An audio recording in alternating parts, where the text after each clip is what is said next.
Agora nós vamos falar sobre gestão de carreiras artísticas. Eu convido Flora Gil, Fernando Furtado e Alex Monteiro.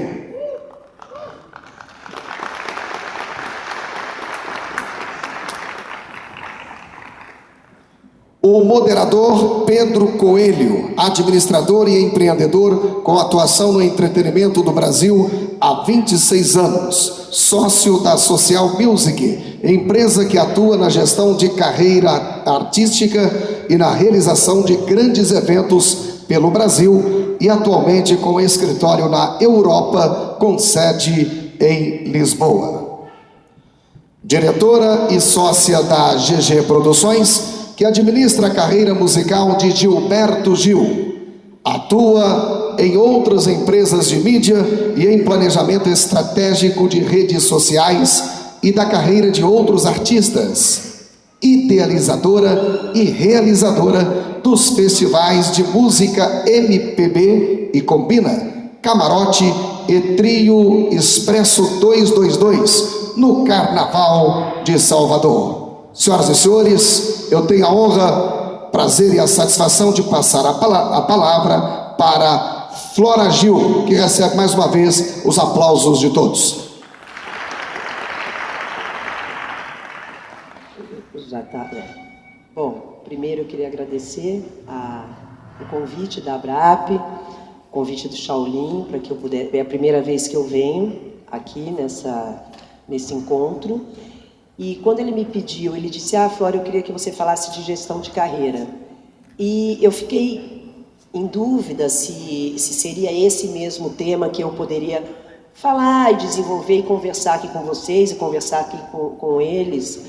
Porque o Gil, eu acho que alguns aqui, né, talvez a maioria saiba que ele é administrador de empresa. Antes de ser famoso, de ser cantor, compositor, ele fez universidade de administração. Então, quando ele começou a ficar famoso, ele mesmo administrava ali a carreira dele, administrava, tem que pagar isso, tem que pagar aquilo. Eu me lembro dele dizendo, olha, contas, ECAD, nota fiscal. Então, ele começou daquela maneira, depois aconteceu tudo que vocês sabem, né? Foi embora, voltou, e eu me casei com ele, eu tinha 19 anos, e logo que a gente se casou em 79, 80, a gente fez o escritório, a GG. Quando a gente fez o escritório, então, essa gestão de carreira foi feita junto. Então, eu, com vontade de aprender, abri uma editora, a GG Edições, e dali passei toda a obra que tinha espalhada pelas gravadoras, pelas editoras, dentro das gravadoras que administravam o Gil, o direito autoral, nós recolhemos para ali dentro. Então, ficou sempre um mundinho de gestão familiar. Diferentemente daqui, que Fernando com o Skank e tantos outros, vi ali o Elber com o Elber do Jota Quest, não tem uma ligação familiar, a minha é familiar. Então, o meu trabalho com o Gil, 24 horas, sábado, domingo, feriado, não tem hora extra, tudo a gente vai fazendo juntos. Então, essa gestão, para mim, fica mais fácil porque eu conheço, como empresária, eu conheço o artista melhor do que ninguém, nesse sentido. Eu ficaria falando aqui durante horas sobre como tudo isso foi se evoluindo, foi dando certo, e como é que hoje o Gil é o Gil. E olha que no meio disso teve um gap de 6 anos de Ministério da Cultura. Então era artista, cantor, compositor, político, viajando, tendo que prestar contas com o Ministério Público, com a Controladoria Geral da União, não pode ter a Lei Rouanet. É uma carreira muito grande né? Não é fechar um show, dar uma nota fiscal, pegar o dinheiro e pegar 20% para o empresário. É diferente. Então, hoje, quando eu vejo os novos, e eu acho que os novos hoje estão chegando, estão muito mais preparados do que eu, aquela menina com 19, 20 anos. Até porque a gente tem o milagre da internet, a gente tem a comunicação, onde hoje eu recebo um telefonema ou um WhatsApp ou um e-mail de alguém querendo fazer um show em Porto Alegre, que vai ter o show junto, vai ter o show da Bethânia. A primeira coisa que a gente faz é o WhatsApp. E aí, você tem esse show? Falaram isso? Vão pagar quanto? Você tem uma comunicação maior, você vê ali hoje como é que está o anúncio, diferentemente daquela época nossa, do começo, que você tinha que mandar um fax para ver uma foto de um outdoor. Então, a gestão de carreira que eu quero chegar para onde vocês me convidaram para falar, para mim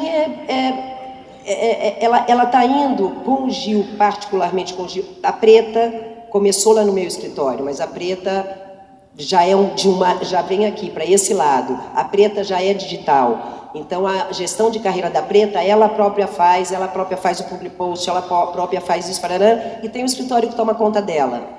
Por que ela não está comigo nessa gestão de carreira? Porque este mundo da família, para a Preta, ela não se encaixaria. É um outro tipo de gestão, é um outro tipo de approach, é uma outra visão que, para mim, eu não ia ter tempo para aquilo. Eu, como gestão de carreira do Gil, eu viajo com o Gil, então vai ter show no Japão. Eu fico lá 1 mês no Japão. Com outros artistas, eu não poderia estar no Japão e estar no escritório, não dá. Então, não dá para ser família nesse sentido. A gente tem com o Gil, a GG, a minha empresa é uma produtora grande, a gente tem 15 pessoas trabalhando. Ali dentro a gente coordena a vida do Gil, pessoa física, pessoa jurídica, direito autoral e gravadora. E agora com as agregadoras, o digital, aonde a gente também toma conta dos Spotify da vida, prestações de conta e tudo. Ele é um dos artistas, não é o único, mas é um dos, talvez 5 ou 6 artistas hoje, que tem todo o direito autoral dentro do escritório, administrado mundo por nós. Então, a minha gestão com o Gil de carreira, a gente pensa em organização da carreira, a gente pensa na imprensa, as entrevistas, aonde ele vai dar a entrevista, aonde ele deve dar a entrevista, como deve dar a entrevista, se vai gravar a entrevista, se a entrevista, a Folha de São Paulo chega, vamos gravar, não é melhor gravar? A revista Veja chega, não é melhor gravar? O Estadão chega, não é melhor gravar? Então a gente tem uma assessoria de imprensa também ali, que coordena onde o Gil, qual é a entrevista que ele vai dar, o que ele não vai dar. Isso ele também tem muito conhecimento sobre isso, e diz, não, vou falar com um repórter tal, fulano de tal.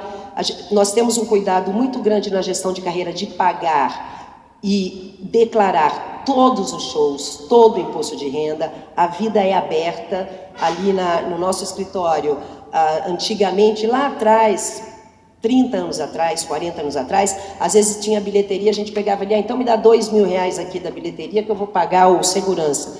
Não existe mais isso, que é uma coisa boa, onde você tem tudo que você gasta, tudo que entra, você tem uma prestação de conta transparente, isso é gostoso. Acho que na gestão de carreira de qualquer artista, a transparência financeira e o pagamento de imposto de renda e de encargo e de nota fiscal é fundamental para que aquele artista suba no palco, cante, fale o que quiser e durma e não tenha um telhadinho de vidro, para não ter escândalo, para não ter isso, para não ter aquilo. Fulano não pagou, não sei quem sonegou. Então, na gestão de carreira, eu acho que também é importante a honestidade, a transparência com os tributos.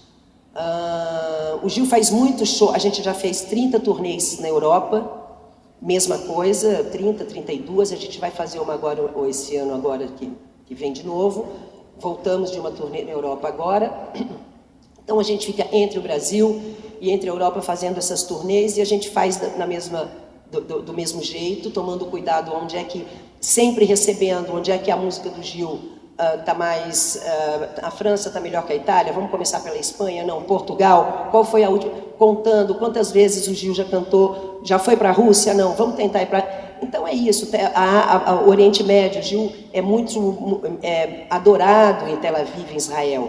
Vamos fazer? Não pode, porque o pessoal da Palestina briga, e vem o pessoal da Palestina falar, o Gil não pode fazer.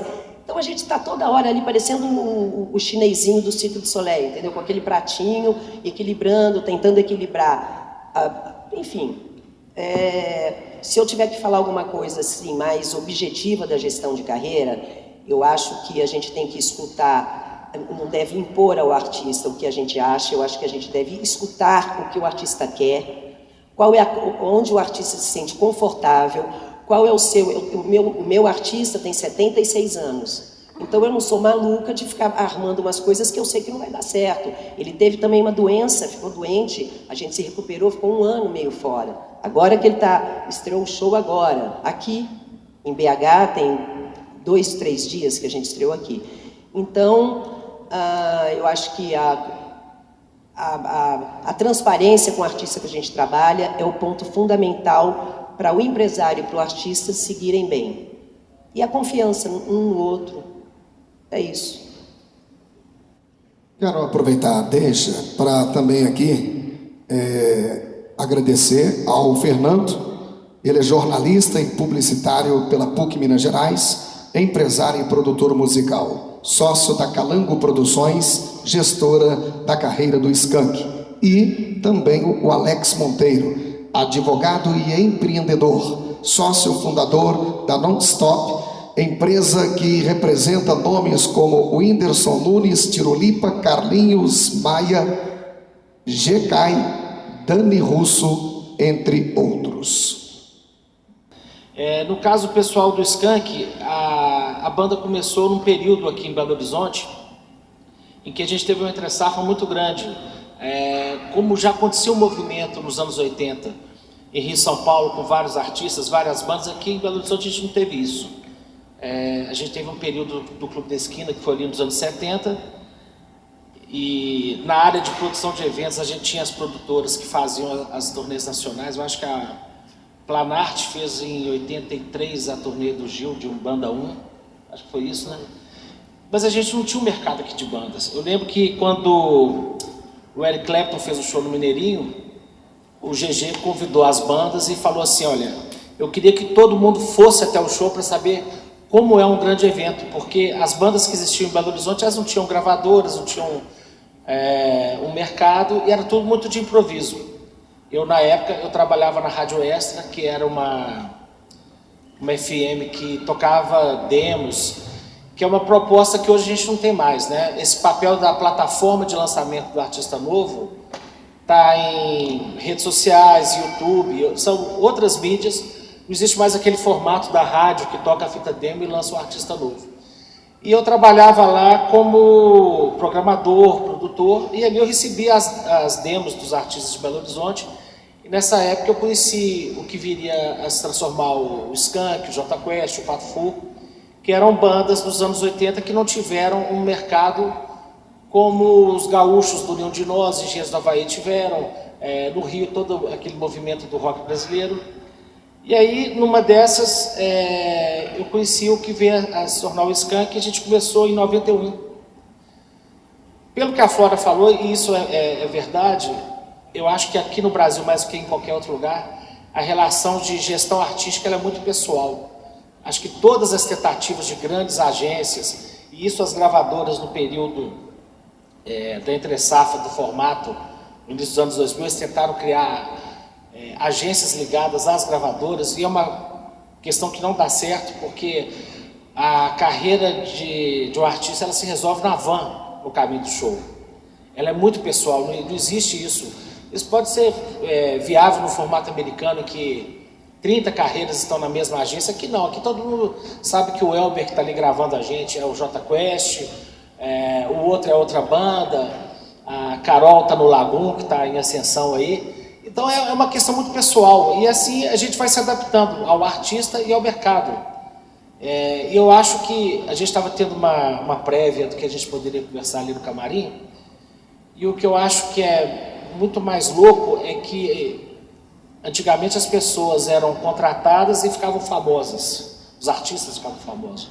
Hoje eles são contratados a partir de uma fama que eles têm em YouTube, Spotify, e são números que muitas vezes são manipulados, né?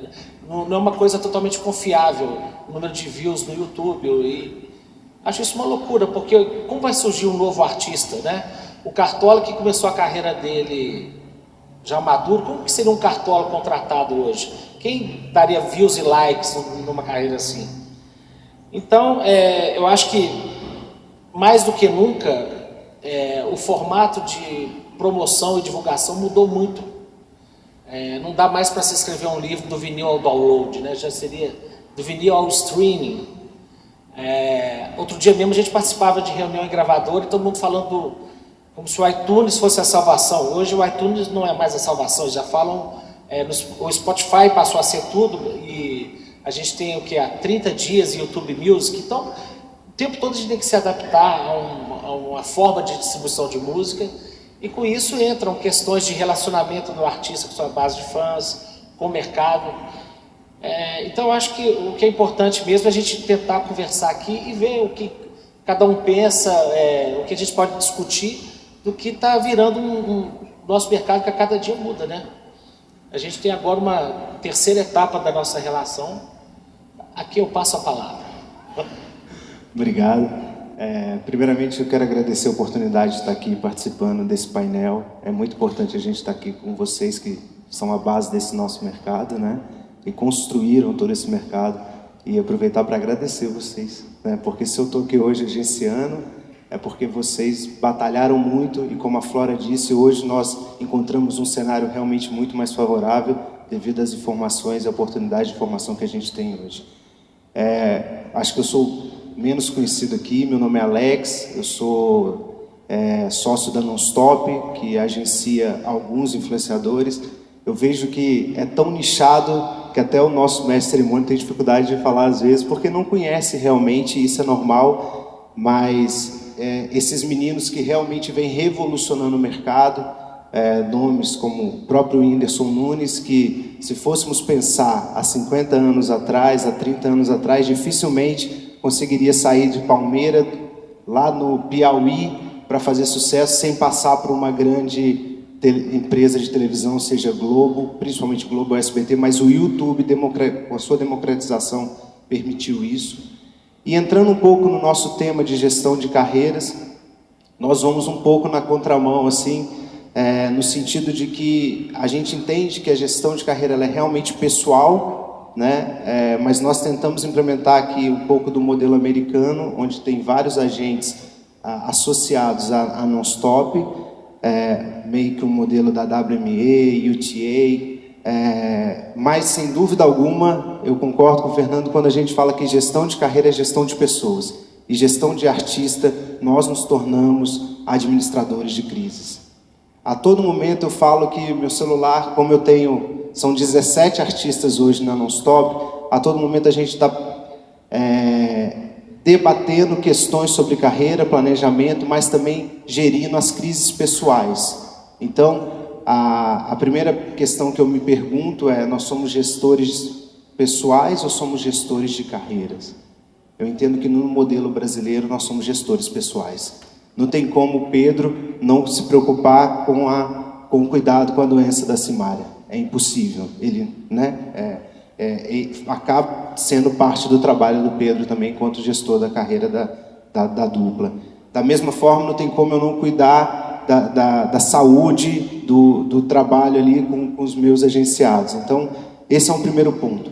Segundo ponto que eu percebo nós exercemos uma função, e aí eu acho que é onde a gente talvez vai ter uma grande conexão com os promotores de eventos, e aí eu fico muito tranquilo para falar, porque eu venho de promotor de eventos, eu era promotor de eventos em Juiz de Fora, sou mineira, Nonstop é mineira, produzia shows e me tornei agente. Nós exercemos aqui também, e muitas vezes a gente recebe uma cobrança do promotor de eventos, do pedido, o artista não grava vídeo, o camarim é complicado. Concordo com muita coisas que vocês falaram aqui no parlamento, e acho que esse vai ser um espaço excelente para a gente debater isso. Mas nós também assumimos a função de ser a todo tempo a cordinha que fica puxando o artista para o... Peraí, calma. A importância do produtor, do promotor de evento é vital na nossa cadeia produtiva. E a todo instante nós assumimos essa função enquanto gestor de carreira de estar ali puxando de fato o artista. Quanto mais ele cresce, né, ainda mais os influenciadores digitais, porque tem um processo criativo onde ele ele roteiriza, ele grava, ele edita e ele veicula. Ou seja, ele é tudo naquele mundo dele ali. Então, quando eu tiro aquele rapaz daquele mundo, eu preciso mostrar para ele que existe uma cadeia produtiva e que essa cadeia precisa gerar negócios, e negócios tem que ser bom para ambos os lados. Então, eu vejo a gestão de carreira hoje de uma forma muito técnica, de fato, e a nossa é uma missão. Quando a gente assume realmente gerir uma carreira, a gente está gerindo uma vida, com responsabilidade também de realmente assumir uma pessoa e poder dar ganho de visibilidade para ela, e principalmente dar longevidade, porque esse é um dos objetivos. Ainda mais um amigo de Divinópolis falou hoje da efemeridade dos artistas, e cada vez mais querem faturar mais, porque é efêmero. Então, a nossa função enquanto gestor é fazer com que isso realmente não seja efêmero, mas que seja que, com as técnicas e com o conhecimento de mercado que a gente tem, a gente consiga fazer essa carreira ter uma longevidade. Acho que isso é só para incitar, né, que a gente vai debater mais do que falar. Então, acho que isso são alguns pontos que a gente vai poder debater aqui durante esse painel. Perfeito. Perfeito, Alex. Bom dia a todos também. Agradecer a oportunidade de estar aqui. Do lado aqui do Fernando, da Flora e do Alex, são amigos. Eu faço parte da Social Music, eu sou associado da ABRAP. Antes de gestão de carreira, eu venho muito mais até da promoção de eventos, da produção de eventos. A gente realiza o Fortal, eu sou associado da ABRAP como Social Music e como Fortal. Fazemos algumas edições do Vila Mix, fizemos agora a edição do Vila Mix de Lisboa. Estamos aí enfrentando esse novo mercado europeu, através principalmente de Portugal. E tudo que foi falado aqui é muito importante. Eu sei que a visão principal para vocês que são promotores de evento, talvez seja até a discussão mais ampla dessa relação nossa como empresários de artistas, né, nesse mundo novo dos eventos, que é um mundo extremamente complexo. O parlamento mais cedo aqui traçou muito isso, como está difícil para todo mundo. Mas é importante que se entenda que gerir uma carreira de artista também é algo que está muito complicado, tá? Assim, a gente vive um mundo com mudanças muito rápidas. Você vê a Flora falando aqui. O Gil já é um artista consagrado com 1.200 obras. 1.200 obras. Então ele tem toda essa condição de ter isso. 60 discos. Fantástico. Muito disco. Muito disco, né? O Fernando com o Skank, o Alex agora já nesse mundo novo. E a gente pega os artistas atuais, o que acontece é que o artista, essa ansiedade do artista muitas vezes, essa pressão sobre os escritórios, sobre a busca de resultados melhores em termos de cachês, isso tudo é muito promovido pela velocidade com que os picos de sucesso de cada artista acontecem hoje. Isso é muito maluco, mas assim, parece que de alguma forma falta um pouco de competência dos escritórios, dos artistas ou de quem está por trás, mas isso é uma junção de fatores que faz com que hoje uma música tenha 3, 4, muitas vezes 5 meses de validade no máximo.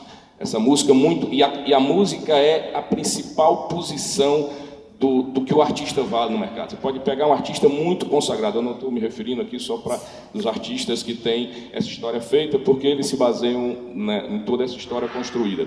Mas os artistas atuais que falam para o público jovem, e a gente entende que o público jovem é o público consumidor, na grande maioria dos grandes tickets, dos volumes de ticket, é ele que está na noite, no entretenimento. Esse público, ele pouco hoje se fideliza de verdade com os artistas. Então ele se fideliza às vezes muito mais com o hit. Então a questão do hit passou a ser essa grande ansiedade do artista. Por isso a loucura de lançamentos constantes de novas músicas, e as músicas hoje não são só uma experiência áudio, é uma experiência audiovisual, onde você tem que entregar ela com um clipe, tem que entregar muitas vezes com um DVD, isso com investimentos muito altos. Tudo bem que o DVD e o clipe vêm para gerar uma outra remuneração muito importante para a banda, que são os views através do YouTube, através das plataformas de vídeo e as plataformas de músicas digitais. Mas isso faz com que haja uma oscilação muito grande de quem são os artistas da vez no mercado, né? Ou seja, quem é o artista hoje que pode ser um headline num evento, num festival, nas festas de bilheteria, obviamente. Então essa é a luta. Quem impôs isso ao mercado não foram vocês, não fomos nós, isso foi o consumidor. O fato é que o consumidor promove isso, né? O nosso cliente, a nossa juventude hoje, ela é muito mais, essa geração que está aí, ela é muito mais ansiosa, ela é muito mais aberta a novidades. Isso também gerou, Fernando, uma grande oportunidade, por mais que a gente citou aqui, que as gravadoras hoje esperam os likes, os views, para dizer, opa, esse eu quero. Mas também, através dessa ansiedade do nosso cliente, do nosso público, por produtos, por tudo que é novo, isso também abre um canal gigante de que novos produtos apareçam. Hoje aparece com uma velocidade muito maior produtos do que aparecia talvez naquela época áurea do Skank, entendeu? Óbvio que o que aparece não é muitas vezes nem o artista, é o hit. Quando o hit vem, o artista vem junto, e se ele souber administrar essa carreira dele, ele pode conseguir colocar um hit após o outro e dar alguma sobrevida, mas é muito difícil. E se a gente fala de artistas consagrados, a própria Simone Simaria, que somos empresários delas, a Simaria passa por um problema de saúde desde abril. A retomada dela agora, com o retorno aí em janeiro, isso passa por toda uma estratégia, não é por outra coisa, é porque o próprio mercado, nesse momento, olha para ela e diz o que é que tem de lançado, quais são as músicas, o que é que está acontecendo, qual o sucesso que você tem, que garanta que, nesse momento, o meu público tem desejo a comprar o ticket desse seu show. Então, isso é muito complexo, e aí vem gravação de DVD semana passada, produção de um clipe específico da música que vai ser lançada de verão, toda uma estratégia digital gigante para se posicionar em janeiro e poder, sim, reformular uma agenda de primeiro e segundo semestre.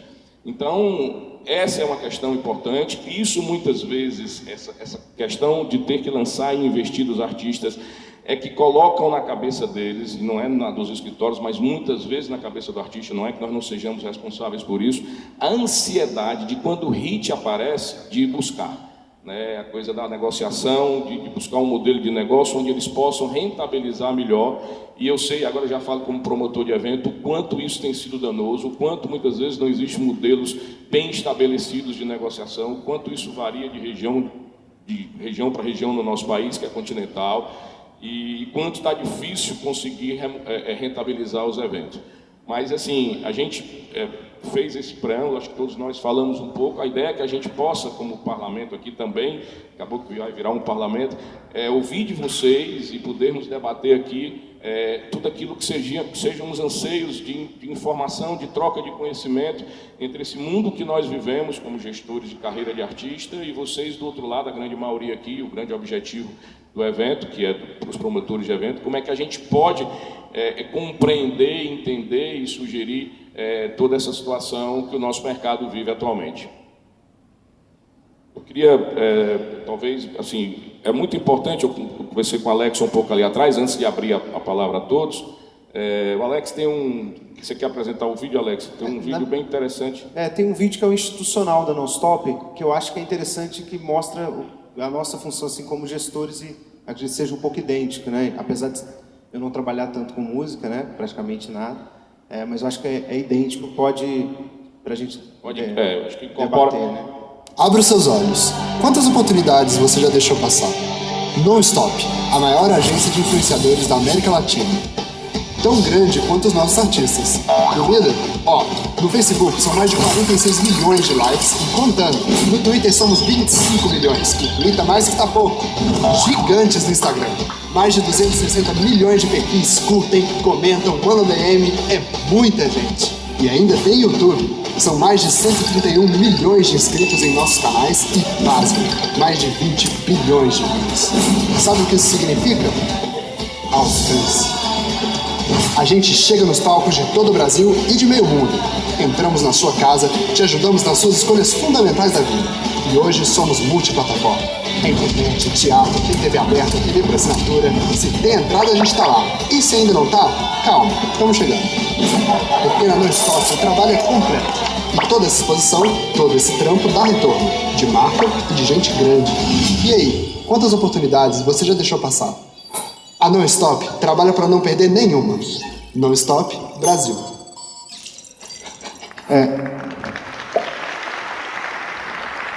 Na verdade, eu só pontuei aqui... Vai voltar a sentar, não?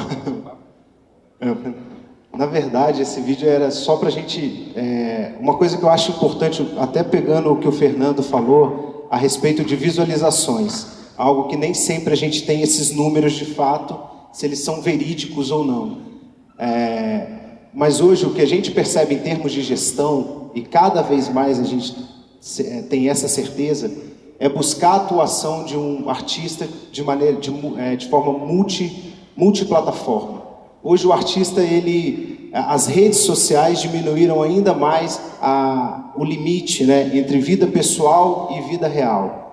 Até onde vai a vida pessoal de um artista, até onde vai a sua vida profissional, na verdade. O público quer a todo instante saber como que é a vida familiar, ele quer entrar dentro da casa do artista. E hoje o nosso foco em termos de gestão é justamente auxiliar esse artista no sentido de que, olha, cuidado com suas redes sociais. E não viva somente das suas redes sociais. Não é porque o Whindersson surgiu no YouTube, ele vai viver eternamente no YouTube. A gente falava isso aqui antes. Ele precisa de fato estar atuando na TV. O rádio não vai acabar, né? Igual muita gente fala, tem Spotify, o rádio vai acabar. Não, não vai. Não foi assim que a TV o cinema não acaba com a TV. Todas essas plataformas vão sobreviver e vão coexistir em harmonia, juntamente. O Netflix, o YouTube não vai acabar com a TV. Não é isso, essa não é a proposta, vai ter sempre gente vendo TV, então nossos artistas têm que atuar multiplataforma. E o Fernando falou, visualização a gente realmente sabe que tem hoje no mercado aceleradoras de números, mas na hora que chega no trabalho aqui, que é a venda de ingresso, se a pessoa não comprar mesmo, a gente não consegue, ou a gente não divulga, e aí, isso foi, Pedro e Flora e Fernando, a nossa entrada com os influenciadores no cinema, ela se deu principalmente por a gente ter a noção do que realmente vendia nos shows. O cinema estava descrente dos influenciadores digitais, porque tiveram algumas experiências horríveis todo mundo acha assim, o cara tem 32 milhões de inscritos, vou botar ele no cinema, ele vai vender 3,2 milhões. 10%, o que é 10%? Né? Ele faz 6 milhões num vídeo, mas essa não é a conta correta. A gente sabe que essa conta não há essa conversão direta. Mas como a gente tem essa noção do quanto ele vende nos shows, em cada região, o quanto ele gera de conversão para as marcas, o quanto ele gera realmente de visualização aqui, de engajamento. Engajamento é muito mais que o número de seguidores, é o quanto você influencia aquela comunidade. A partir do momento que a gente tem uma gestão, nós conseguimos de fato saber, ele pode ir para o cinema, a gente pode montar um modelo de negócio que vai ser rentável tanto para quem está lançando quanto para a gente. E mais do que isso, hoje eu vejo a dependência e a necessidade realmente dos artistas terem gestores. Um exemplo disso, todos aqueles que saíram para tocar sua própria carreira, exceto o Gil, que junto com a Flora, o Gil é um administrador fora da curva, né?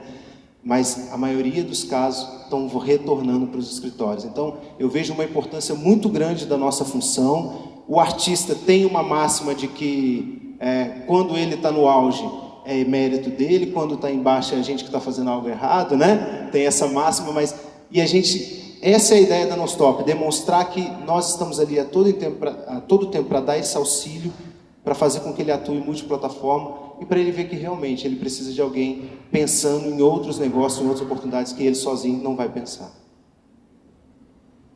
E aí, vamos abrir para todos aí, deve ter muita gente com algumas questões. Alguma pergunta? Meu nome é Irajá Nogueira, do Sindicato Rural de Divinópolis, que organiza a Divina Expo. Olha, eu acho que essa cadeia do show business, ela está muito desequilibrada. E o artista precisa dos eventos, os eventos precisam dos artistas. Mas eu volto a falar, assim, a gente vê aqui no centro-oeste de Minas, muitas feiras agropecuárias que desapareceram, porque eles não conseguem pagar os cachês dos artistas, as exigências, que praticamente festas boas, ali sobraram umas 4 ou 5. O resto, cidades pequenas, estão desaparecendo. Então eu acho que da parte de vocês, a gente sabe das dificuldades, e pela primeira vez no ano de 2018 eu vi os artistas também, os escritórios preocupados, isso no meio sertanejo, porque as agendas diminuíram, vários buracos na agenda, então acho que tem que ser repensado isso, nós estamos todos no mesmo barco, nós precisamos de vocês, artistas, mas vocês precisam muito do lado de cá. Ele falou ali, vender ingresso.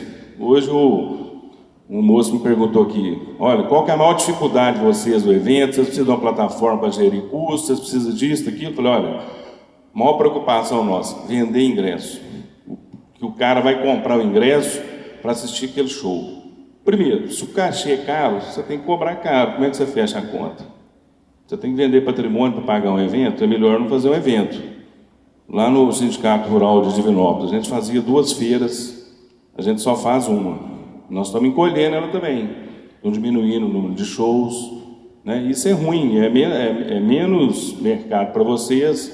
O público quer ver o artista, mas ele não consegue pagar o ticket alto. Então, acho que vocês têm que repensar do lado de vocês. Do lado nosso também nós temos que cortar custos, rever os eventos, mas o Brasil está mudando. Eu concordo em gênero, número e grau. Tá? Realmente, os cachês dos artistas foram subindo, foram galgando. Hoje, na verdade, o modelo de negócio nem sempre é só cachê. Muitas vezes são as bancadas, né? E essas bancadas, que antigamente começou em 40% e 50%, chegaram a subir, a passar de números como esse. E isso é muito complexo para quem está do outro lado realizando o evento, você conseguir rentabilizar.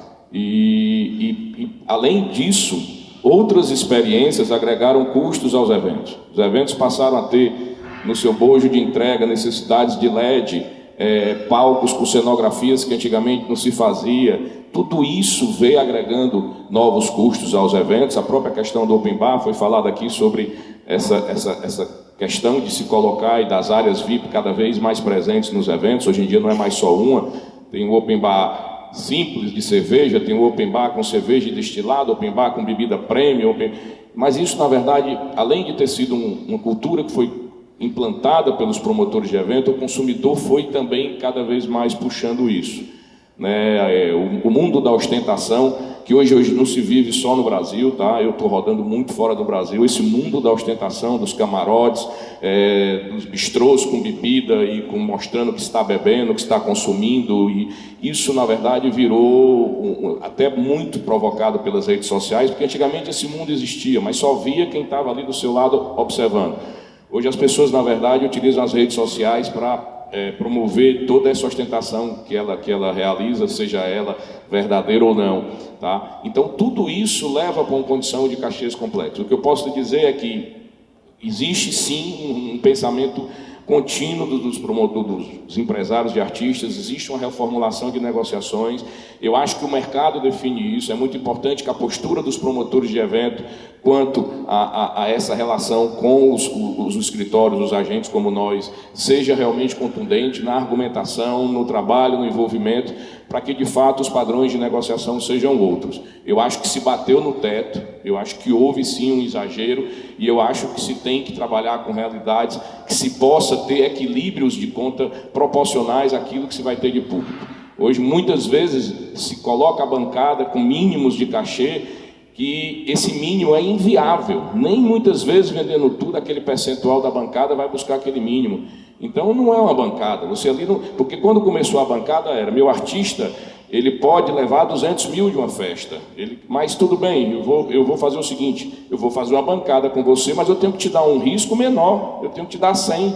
Eu não posso imaginar que ele vale 200 e querer a bancada por 200 e sonhar que aquilo possa ser mais do que aquilo. Então aquilo é uma bancada, vamos dizer assim, desleal com quem está do outro lado realizando o evento. Mas é muito importante que haja isso. Existe aqui, está presente aqui, não só nós somos empresários, mas existem outros empresários aqui presentes. E isso, pelo que eu já conversei com todos eles, isso é uma mudança no mercado como um todo. Acho que está todo mundo meio que reequilibrando, readaptando o seu modelo de negociação com os realizadores de evento. Acho que o mercado precisa disso. Nós somos como realizador de evento, a ponta principal para que a cadeia de negócio toda aconteça. Sem evento não tem negócio. Doreni, uma última pergunta. Minha pergunta vai da linha do comentário que o Pedro até já iniciou a abordagem. Tem o que tu falou que são os custos exigidos pelo cliente, né? Tem cliente que exige open bar, tem cliente que exige uma qualidade melhor de entrega, esse é mercado, né? A gente não tem como administrar assim de maneira direta na relação com o artista. Existe o preço do cachê, que também, de certa forma, é mercado, muito embora eu concorde com os colegas que às vezes se pratica exorbitância, leilão, etc., mas às vezes tem quem pague, né? O artista vai para outro lugar e tal. Eu queria me ater aos custos pós-contratação, né? Que normalmente são custos que a gente não observa direto na hora do contrato, né? O valor da bancada é X, ou da garantia, ou do cachê, e aí começa a vir passagem, troca de passagem, passagem comprada em cima da hora, passagem, o show está fechado há 6 meses e o artista fica tentando o roteiro, só compra passagem na véspera, vem o custo, camarim mais buffet, a diária de alimentação mais buffet mais camarim, e esses temas são temas que eu entendo que muitas vezes até o próprio artista, empresário do artista também quer evitar, mas no final das contas a gente tem que pagar, né? Essa conta cai para alguém, encarece o custo da planilha e a gente precisa ter algum tipo de trabalho nisso. A minha pergunta a um ou aos três é até para ouvir um pouco do ponto de vista de vocês. Como é que vocês entendem que juntos a cadeia pode administrar esses custos que se geram, às vezes por falta de comunicação, por ineficiência ou por excesso de exigências, mas que eles acabam fazendo com que o cachê cresça muito, não é o cachê, mas é o custo que o artista representa para o evento. Como é que a gente pode trabalhar enquanto cadeia produtiva para reduzir esses custos, que não é dinheiro que sai do produtor e vai para o artista, ele não vai para o artista, mas sai do produtor e impacta a viabilidade do negócio, né? Quando a gente tem um festival, às vezes agora eu estou falando como produtora, quando a gente tem um festival, a primeira coisa que a gente tem que fazer é conseguir os patrocínios, né? X números de patrocínio para que a gente possa então contratar X talentos para estar lá fazendo shows. Quando a gente não consegue estes patrocínios todos, não fecha a grade de patrocínio, o evento cai, o faturamento, e você então não vai mais poder contratar talvez 3 cantores por dia, você vai 2, você vai... E você tenta então falar com os escritórios que o evento que você tinha elaborado não vai ser exatamente daquela maneira, porque o patrocinador XPTO caiu. Se ele então pode, olha só, será que dá então, em vez de pagar tanto, dá um desconto, porque vai faltar? Às vezes a gente consegue. Às vezes eu, como produtora, consigo com os artistas dizer, olha, não vai dar aquilo ali que eu ia te pagar, talvez não dê. É muito mais fácil você deixar de ser, é melhor para ambas as partes, não contar com a inadimplência, contar com o pagamento pré-acertado. O combinado não sai caro nem barato, só sai o combinado. Então, se você combina, dá para fazer isso. Mas o que eu vejo, às vezes, também, é que essa mania de que tem que ser o avião, tem que vir o avião, tem que pôr a gasolina, o piloto, o copiloto, isso encarece muito os nossos... É claro que tem artistas que precisam trabalhar naquele avião, porque senão eles não dão conta. Tem um show de tarde num lugar e show à noite num outro lugar. Mas eu vejo também que a gente tem que... E olha que eu estou falando da minha praia, né, dos artistas. A gente tem que tomar cuidado para que essa questão de despesa que o contratante tem que pagar, às vezes você não está colocando ali o preço do maquiador para um mês. Às vezes você coloca o preço do maquiador, o preço do figurinista para um mês, não para aquele show. Então, às vezes pesa para um contratante que fala assim, caramba, como é que eu vou conseguir nadar nesse mar de despesa? Eu entendo, compreendo, concordo, e acho que pode ter uma conversa de ligar para cada um. Você vai fazer um show do Skank, o Skank custa tanto. Pô, Fernando, não consegui tanto. Com certeza a gente faz isso, porque num próximo show, um próximo festival, um próximo show, que a gente for ser contratado, a gente aumenta um pouquinho mais, porque a gente deu um desconto ali, porque no outro tem um banco apresentando e a gente sabe que tem um patrocinador maior. Então eu acho que a gente não... Produção, show business, a nossa vida não é ciência exata, a gente tem que ser como água, vai se encaixando, ali dá, ali não deu, então vamos ali, não ganhou ali agora, mas vai ser ali é o open bar, ali a gente não vai ter... Eu tenho essa experiência de Bahia, de trio elétrico, de Bahia, de abadá, de camarote, e ser todos os anos, cada ano é um tormento. Eu tenho um patrocinador que está comigo, agora eu não vou fazer o Expresso. Eu não fiz esse ano e talvez não faça esse próximo carnaval também, porque, enfim, já está... Trabalhei muito, fiz tudo, já está bom, quero passar lá para quem quiser fazer, para a Preta, que está pensando em fazer, enfim. Mas eu vejo, eu tive o Bradesco me patrocinando durante 20 anos.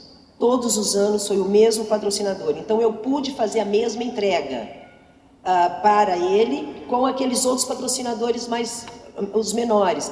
Mas quando faltava umzinho, 2, já vou. Quando faltava um pouquinho começa a tirar, fala, olha, não vai ter mais aquilo, não vai ter mais o cara... A gente tem que... Infelizmente é assim, mas eu acho que felizmente também é assim, porque você poder falar com as pessoas, olha, eu estou com esse problema, não vou poder cumprir com aquilo ali, será que em vez de viajar 45 pessoas, dá para vir 40? Será que a diária, ao invés de ser 250, posso pagar 200? Enfim, é isso, a vida da gente é essa, negociar. Somos negociantes e é isso. Nós agradecemos a Flora Gil, ao Fernando Furtado, também ao Alex Monteiro, da Non-Stop, e, de um modo muito especial, o moderador, o Pedro Coelho, que recebem, mais uma vez, o carinho e os aplausos de todos. Após o encerramento do congresso, haverá um coquetel na área de estantes oferecido pela BRAP e a cervejaria Krug Beer. Voltaremos a 1h30, daqui a pouquinho 1h30. Vamos ter a 1h30 o assunto, o tema arquitetura de eventos. Ainda hoje vamos falar sobre como conectar eventos e ferramentas tecnológicas. E também tiqueteiras, o novo alvo do show business. E também nós vamos ter a liderança, gestão de equipes e a importância das redes sociais.